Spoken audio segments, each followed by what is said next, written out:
All right, if I may butt in quickly, the national minimum wage is 30,000 naira, and you are hoping to pay these people 20,000 naira. Are you bothered about livelihood? No, that's quite a different thing. This is not a full wage structure as it is. It's not a full employment. It's just a temporary kind of engagement to do public works, voluntary temporary engagement. So it's not under the full wage structure of the federal government. Again, another question is the minimum wage of 30,000. 60,000 for these people in 3 months. If my math does me right, that's about over 40 billion naira in those 3 months. Where is the federal? 46 billion. 46.440 billion naira. Absolutely. 46 billion. Is that money somewhere, or where is the federal government getting that money from? Because the president has gone to the National Assembly in 1 month twice to request monies to be borrowed to cushion or the funding for infrastructure in the budget. So where are we getting the money for this very one? The federal government has made a special COVID-19 fund available to cushion so many of these effects of COVID-19. So the total package is actually 500 billion. But about 54 billion or thereabout has been set aside for this program, including the logistics for carrying out the program, the administrative costs. We are also engaging banks. The president has approved that we engage 4 or 5 banks, specialized banks, to carry out this project. Why specialized banks?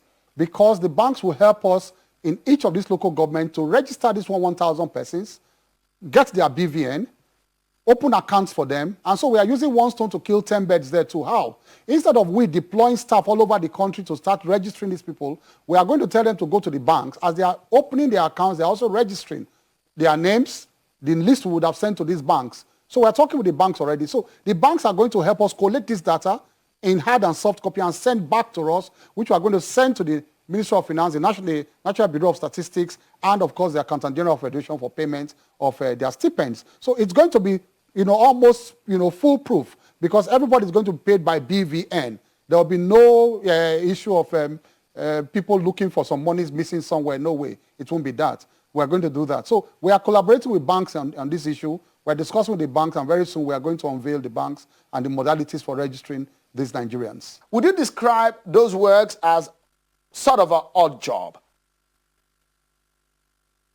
Well, they are not odd jobs. Let me explain the concept first of all. What this program intends to do is to reach the very bottom of the economy, the poor, the very poor, the unskilled labor, the unemployed at that level. You see, so many, every day, you have so many itinerant workers, unskilled workers who go out every day with shovels, with hoes, with just anything, just with their bare hands. They are manual laborers. They have no skill. They just want to get, do manual jobs every day, carry things, carry blocks, carry concrete just to earn a living. It's difficult to see any government in history that has targeted in this massive way that bottom of the economy. And this government has tried to seek them out for the very first time. And so the president last year approved what they call the pilot scheme of this program. We first test run it in 8 states, in 5 local governments in those 8 states, and we took up very well. But because of the COVID-19 pandemic and the effects on the economy and the very bottom of the economy, the president approved the extended special public works to now get to all the 774 local governments in the country. So 1,000 unskilled laborers, basically, wholly, basically, I mean, not, it's not going to be a total, maybe 90% of them principally will be unskilled workers, because that is the design of the program. And what are they going to do? They are going to engage them in the first instance. So people should not think that it's just going to end after 3 months. It's just in the first instance for the first 3 months. Let's see how it goes. To maintain public infrastructure. So we are trying to use one stone to kill 2, 3 birds. At the same time, while we are getting money to the bottom of the economy, we want to also use them to maintain roads, to maintain public buildings, public infrastructure, and so many other things, even traffic control, depending on the need of that particular local government area. So I think I'm amused when I see headlines to say that we are employing Nigerians just to clear gutters. I mean, that is extremely mischievous when I see those headlines. So there are so many things they can be involved in, depending, even agricultural, issues. For example, they can be engaged in irrigation.